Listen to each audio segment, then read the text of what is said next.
Bonjour à toutes et à tous. On m'a posé aujourd'hui une question sur les cendres de guerre et les affinités. Alors j'ai finalement décidé de faire une vidéo pour un petit peu vous expliquer tout ça. Probablement que la plupart des gens savent déjà comment ça fonctionne, mais si vous ne le savez pas, je vais vous expliquer les affinités que vous pouvez choisir et à quoi elles servent et que choisir quand vous équipez une cendre de guerre sur une arme.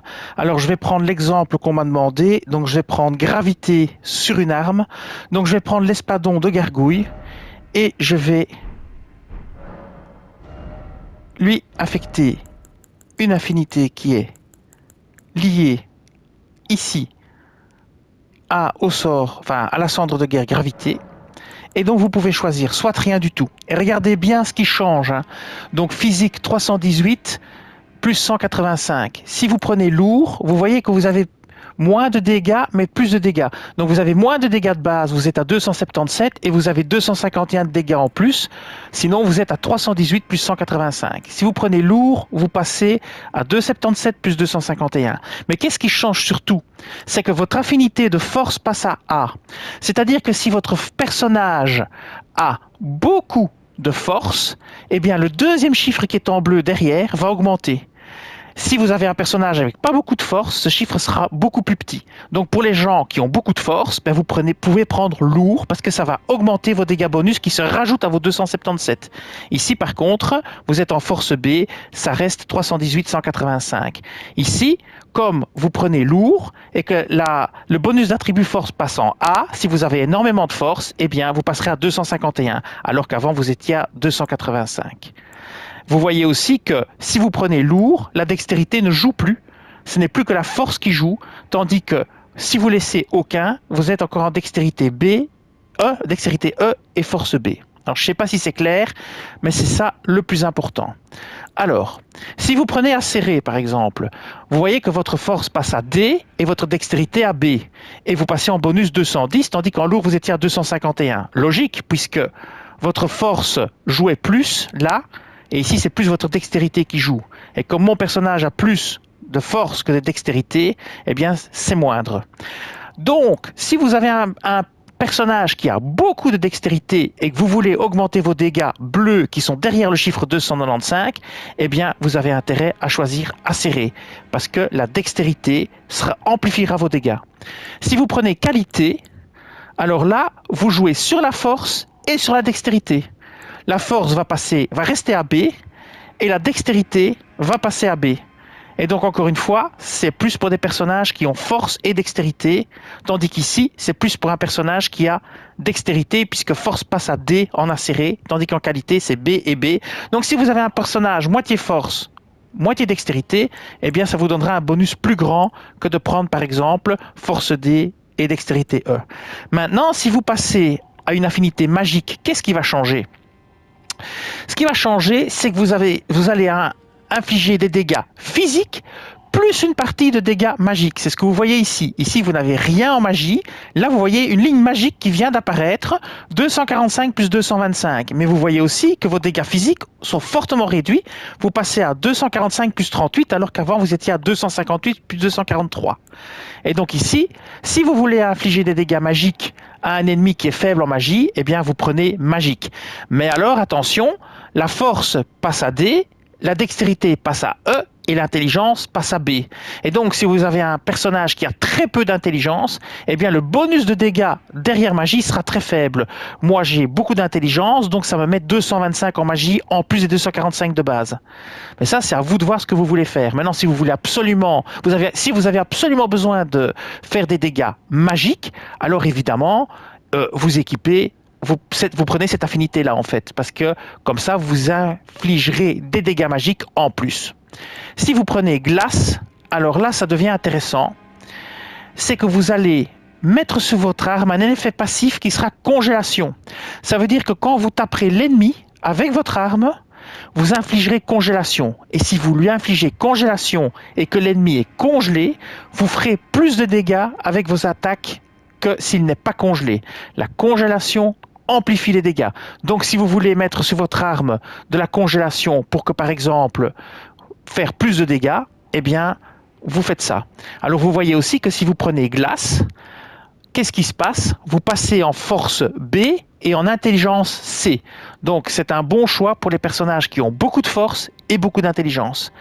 C'est aussi un bon choix si vous voulez absolument faire des dégâts de congélation pour faire plus de dégâts. Je vais vous montrer après sur le géant. Donc en fait, ici, si vous prenez magique, vous n'avez pas la congélation, mais vous avez force D, intelligence B et dextérité E. Si vous prenez la glace, la dextérité reste à E, la force reste à B et l'intelligence passe à C. Je vais vous montrer pour la glace parce que c'est ce qui est le plus intéressant à montrer puisque vous ajoutez un effet à votre arme que vous n'aviez pas avant. Donc on va mettre glace. Et donc maintenant, on accumule de la congélation plus 125.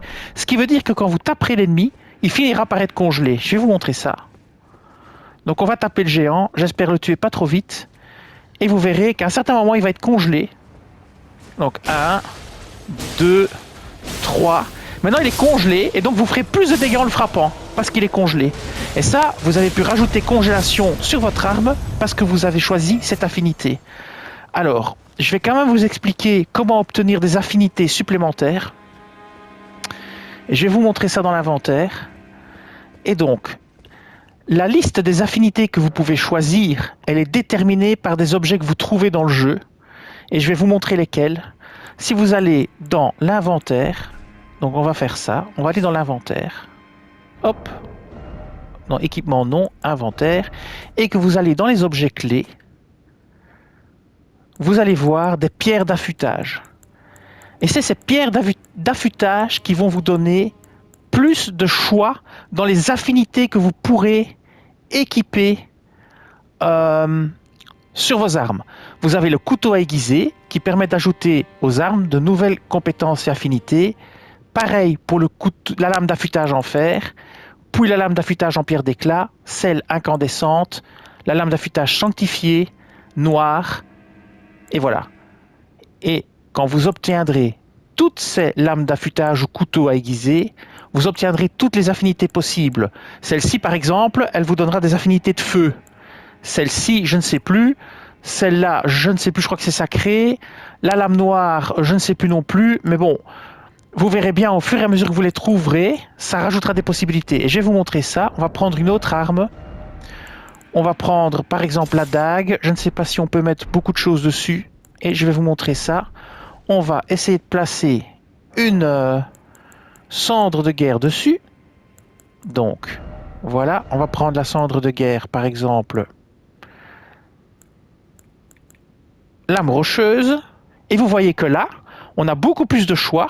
Et c'est par rapport aux lames d'affûtage que vous avez trouvées. Ici, on a lourd, acéré, qualité, magie, feu, pyrotechnie, foudre, sacré, poison, sang, glace, occulte. Par exemple, sang va faire que vous aurez du saignement.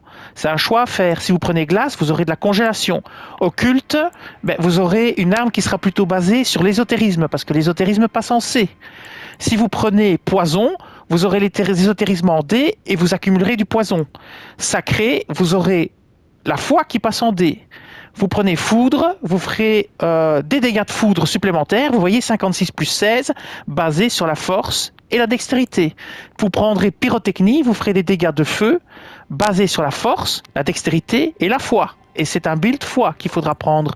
Si vous prenez feu, vous ferez des dégâts de feu, mais sur une force C et une dextérité C. Tandis que si vous prenez pyrotechnie, ce sera force E, dextérité C et foi D. Donc la pyrotechnie, c'est du feu, mais basé sur la foi. Tandis que le feu, c'est des dégâts de feu en plus, mais basés sur la force et la dextérité. Mais la dextérité en E, donc c'est pas beaucoup. Surtout la force. Si vous prenez magie, on en a déjà parlé. Qualité, on en a parlé. Acéré aussi, lourd aussi. Voilà. J'espère que ça a été clair et que vous avez bien compris l'importance des affinités octroyées quand vous équipez une cendre de guerre et de ce qu'il faut choisir en fonction de votre personnage et des points que vous avez donnés à votre personnage en force, en dextérité, en foi. Et j'espère que vous avez bien compris l'amplification des dégâts par rapport à vos statistiques de bonus d'attributs. Si vous avez des questions et que c'est pas clair, n'hésitez pas à poser des questions en commentaire sur la vidéo. J'ai essayé d'être le plus clair possible. Je sais que c'est pas toujours évident, c'est beaucoup d'informations à intégrer, mais voilà. C'était un point sur les affinités, sur en fait les bonus d'attributs et sur les cendres de guerre. Voilà. Cette vidéo va s'arrêter ici. Je vous dis merci et à bientôt.